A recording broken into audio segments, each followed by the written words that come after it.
ഒരു സ്പൂൺ കടുക് മതി ഇനി നിങ്ങളുടെ മുട്ടുവേദന മാറാൻ പറഞ്ഞാൽ നിങ്ങൾ വിശ്വസിക്കുമോ?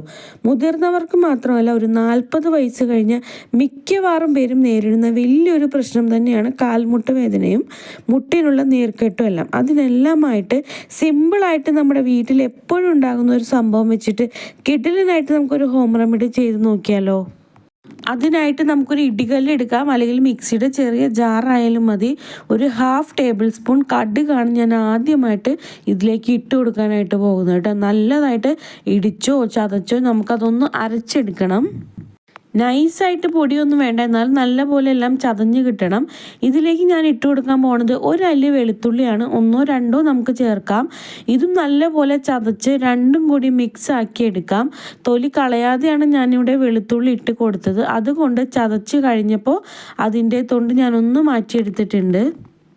ഇനി നമ്മുടെ എല്ലാവരുടെ വീട്ടിൽ കാണും ഇതുപോലത്തെ ചോറ് കോരുന്ന തവി എടുക്കുമ്പോൾ ഇതുപോലത്തെ കുഴിയുള്ളത് തന്നെ എടുക്കാൻ പ്രത്യേകം ശ്രദ്ധിക്കണം. തവിയിലേക്ക് നമ്മൾ ചതച്ച് വെച്ചിരിക്കുന്ന കൂട്ട് നമുക്ക് ഇട്ട് കൊടുക്കാം. അടുത്തതായിട്ട് മെയിനായിട്ടുള്ള ഒരാളെയാണ് നമ്മൾ ചേർക്കാനായിട്ട് പോകുന്നത്.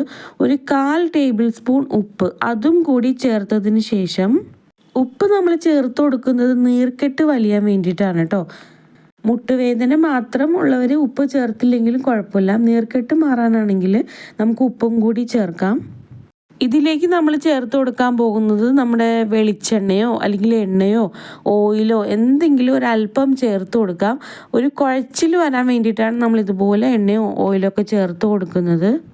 അല്പം മാത്രം ഒഴിച്ചു കൊടുക്കാൻ പ്രത്യേകം ശ്രദ്ധിക്കണം. നമ്മളിത് ഒട്ടിച്ചു കൊടുക്കുമ്പോൾ, അതായത് വേദന ഉള്ള ഭാഗത്ത് ഒട്ടിച്ച് വെക്കുമ്പോൾ ഒരു പിടുത്തം കിട്ടാനായിട്ടാണ് ഇതുപോലെ നമ്മൾ വെളിച്ചെണ്ണയൊക്കെ ചേർത്ത് കൊടുക്കുന്നത് കേട്ടോ.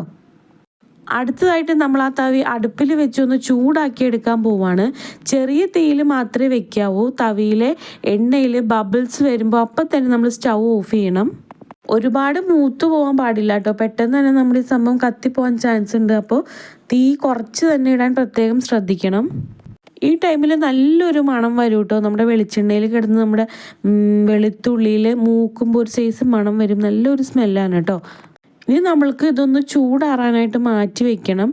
ചൂട് ഒരുപാട് ആറിപ്പോവാനും പാടില്ല, ചെറിയൊരു ചൂട് വേണം. നമുക്ക് ഈ വെളുത്തുള്ളിയിൽ പിടിക്കുമ്പോൾ നമ്മുടെ കൈ പൊള്ളാത്ത പാകത്തിന് ചൂടിൽ നമുക്കിത് എടുക്കാം.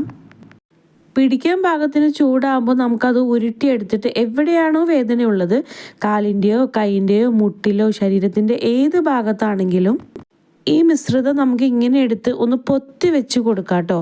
എണ്ണ ഒഴിച്ചുകൊണ്ട് തന്നെ നമുക്ക് കയ്യിൽ എവിടെയാണെങ്കിലും അത് ഒട്ടിപ്പിടിച്ചിരുന്നോളും. തീർന്നിട്ടില്ല. പ്രധാനമായിട്ട് നമുക്കൊരു കാര്യം ചെയ്യാനുണ്ട് കേട്ടോ. നമ്മൾ ചൂടാറാൻ വേണ്ടി മാറ്റി വെച്ച തവിയില്ലേ, അത് ഒരുപാട് ചൂടാറി പോകാൻ പാടില്ല. ചെറു ചൂടോടെ ആ തവി എടുത്തിട്ട് എവിടെയാണോ നമ്മൾ ഈ മരുന്ന് വെച്ച് കൊടുത്തത്, കാലിൻ്റെ മുട്ടിലോ കൈയിൻ്റെ മുട്ടിലോ എവിടെയാണോ ആ സ്ഥലത്ത് നമ്മൾ ഈ തവി വെച്ചിട്ട് നല്ലപോലെ ഒന്ന് റൊട്ടേറ്റ് ചെയ്ത് ഒന്ന് ചൂടാക്കി എടുക്കണം കേട്ടോ. ആ തവിയിലുള്ള ചെറിയ ചൂട് കൊണ്ട് നമ്മുടെ വേദനയുള്ള ഭാഗത്ത് ഇതുപോലെ റൊട്ടേറ്റ് ചെയ്തൊന്ന് മസാജ് ചെയ്ത് കൊടുക്കാം.